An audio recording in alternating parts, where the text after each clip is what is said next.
The Great Deception: How Cultural Exchange Shaped Our Religious Identity and Why It Matters Today. Good morning, everyone. Thank you for joining me here today. I recently had the extraordinary privilege of interviewing Dr. Kamid Everett, whose revolutionary work in biblical archaeology and ancient Near Eastern studies is not just transforming academic understanding, it's shattering our fundamental assumptions about cultural identity itself. Dr. Everett isn't merely an academic, he's a visionary whose research bridges millennia, connecting ancient wisdom to our modern struggles with authenticity, belonging, and purpose. His work illuminates shadows that have darkened our understanding for centuries, bringing light to corners of history that reshape how we see ourselves today. What struck me most profoundly about my conversation with Dr. Everett was his rare ability to weave together meticulous academic research with soul stirring cultural relevance. His insights don't just live in dusty academic journals, they breathe life into how we understand ourselves, particularly for Black professionals navigating complex cultural landscapes in today's fragmented world.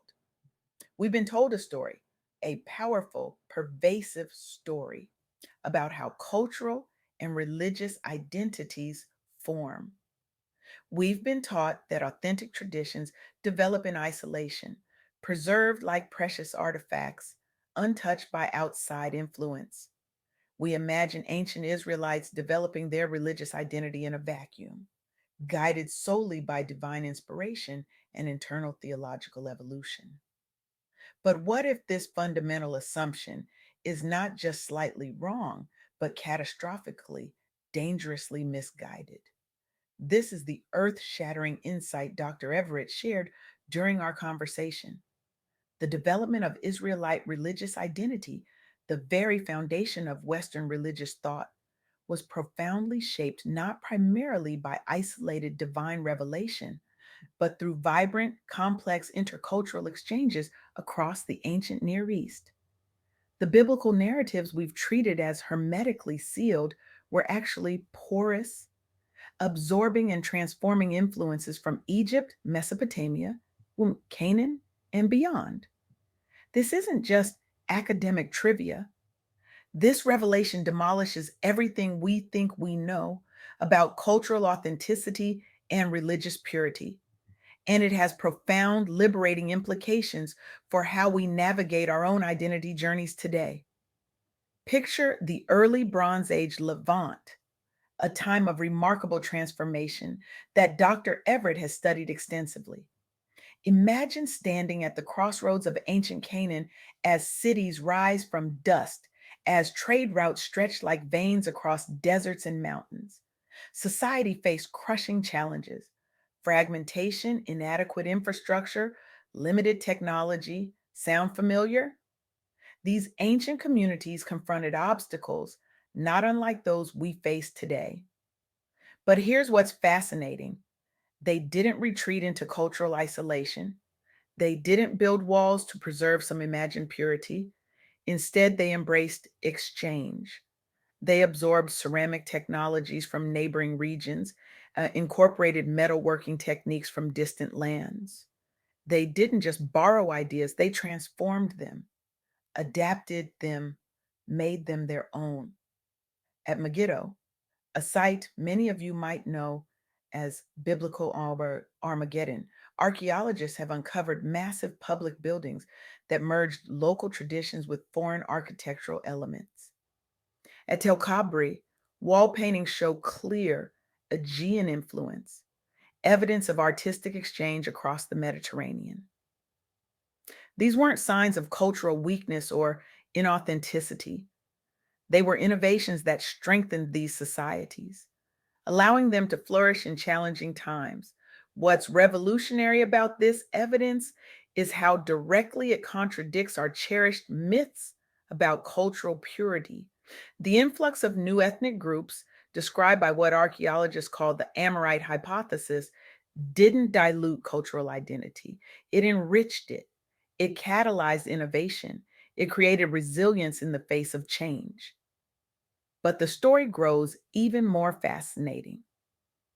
Dr. Everett's research reveals that ancient Canaanites didn't just borrow architectural styles from Egypt, they fundamentally reimagined them. Imagine the audacity. A small, developing society adopting elements from the most powerful empire of its day, not in submission, but in creative transformation. At sites like Ain Irani, buildings incorporated Egyptian style elements while serving distinctly local purposes. Administrative technologies, pottery bearing Syriac names, ivory and stone labels, were adopted not as mere imitation, but as tools of local empowerment. These weren't acts of cultural surrender, they were bold statements of cultural confidence. Early contacts between Canaanite and Egyptian societies, facilitated by trade and migration, led to the construction of impressive public buildings and fortifications, and the adoption of writing systems that would transform how knowledge was preserved and transmitted. These exchanges didn't weaken cultural boundaries, they made them more creative, more adaptive, more resilient. Perhaps most moving is Dr. Everett's research on burial customs in Middle Bronze Age Cisjordan. As societies grew more complex, they faced the profound challenge of maintaining community cohesion while acknowledging social differences. Their solution, they developed varied burial practices, pit and cyst burials, constructed tombs, rock cut cave tombs that reflected both social position and community belonging. These weren't just pragmatic solutions to practical problems, they were profound statements about what mattered, both individual identity and community connection. As society evolved, burial practices incorporated both imported and indigenous traditions, weaving together a rich tapestry of meaning that honored both innovation and continuity. What emerges from these ancient stories is a profound truth that Dr. Everett articulated with breathtaking clarity. Intercultural exchange wasn't peripheral to ancient identity formation, it was central. The material culture that archaeologists uncover, the pottery, the buildings, the burial sites, tells us that identity has never been about purity. It has always been about creative engagement with the world around us. This insight transforms how we approach biblical texts today. Modern approaches to biblical criticism, gender studies, post colonial theory, material culture analysis reveal how marginalized voices and power dynamics have shaped religious texts and traditions. By understanding the historical context and material evidence behind biblical narratives, we gain a richer, more honest understanding of these ancient texts. But here's where Dr. Everett's work becomes truly revolutionary. It speaks directly to our modern identity crises. It confronts the toxic myth that authenticity requires purity. It challenges the dangerous notion that cultural exchange somehow dilutes identity rather than strengthening it. Think about what this means for Black professionals and entrepreneurs navigating complex cultural landscapes today. The narrative of cultural purity has often been weaponized to question the authenticity of Black cultural expressions that incorporate elements from diverse traditions. But Dr. Everett's research reveals that such exchange has always been a source of strength and innovation, not a compromise of authenticity. When a Black entrepreneur draws inspiration from multiple cultural traditions, they're not betraying authenticity. They're participating in the most authentic human tradition of all, creative cultural exchange. When Black professionals move fluidly between different cultural contexts, they're not compromising their identity. They're expressing the fullness of human adaptability that has characterized our species' greatest achievements. Understanding this historical reality empowers us to see our own stories as part of a larger dynamic process of cultural formation and resilience. It validates the complex, multifaceted nature of identity and celebrates the creativity and adaptability that has always characterized human cultural expression. In a world increasingly divided by rigid identity politics, Dr. Everett's research offers a liberating alternative: the recognition that all cultures, even those we consider most foundational to our civilization, were formed through dynamic exchange and adaptation. This doesn't erase cultural distinctiveness. It honors the creative processes that make cultural expression meaningful. For Black professionals and entrepreneurs, this perspective transforms the very narrative of their journeys. It suggests that navigating multiple cultural contexts isn't a betrayal of authenticity, but a continuation of the most profound pattern in human cultural development. It validates complexity rather than demanding simplicity. It celebrates creativity rather than enforcing conformity. As Dr. Everett emphasized in our conversation, understanding the historical reality behind cultural formation empowers us to see our own stories differently. Identity isn't a static artifact to be preserved in a museum case. It's a living, breathing creation that gains strength through engagement with the world around us.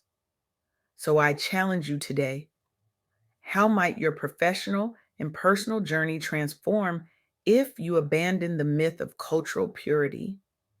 What creative possibilities might open if you embrace the ancient wisdom that the strongest identities are those formed through exchange, not isolation? What burdens might you set down if you recognize that authenticity has never been about purity, but about creative engagement? The evidence is clear. The archaeological record speaks. The ancient world whispers a truth we desperately need to hear. We are all, each of us, products of cultural exchange. Our religious traditions, our social structures, our very sense of self, all have been shaped by encounters across boundaries. And rather than weakening us, this reality enriches us, connecting us to a human tradition of creativity and resilience that spans thousands of years. The walls we build to protect cultural purity are not just unnecessary, they're contrary to the very processes that created the cultures we seek to preserve. The boundaries we defend so fiercely were never as rigid as we imagine them to be. So leave here today with this radical truth: you don't need to choose between authenticity and exchange. You don't need to sacrifice connection for identity. The most authentic expression of your humanity might be found precisely in those moments of creative cultural engagement that our modern myths have taught you to fear. This is Dr. Kamid Everett's profound gift to us: not just a new understanding of ancient texts, but a new framework for approaching our own identities in an increasingly complex world. It's time we embraced the wisdom of our ancestors, who knew that strength comes not from isolation, but from creative exchange across boundaries. The choice is yours.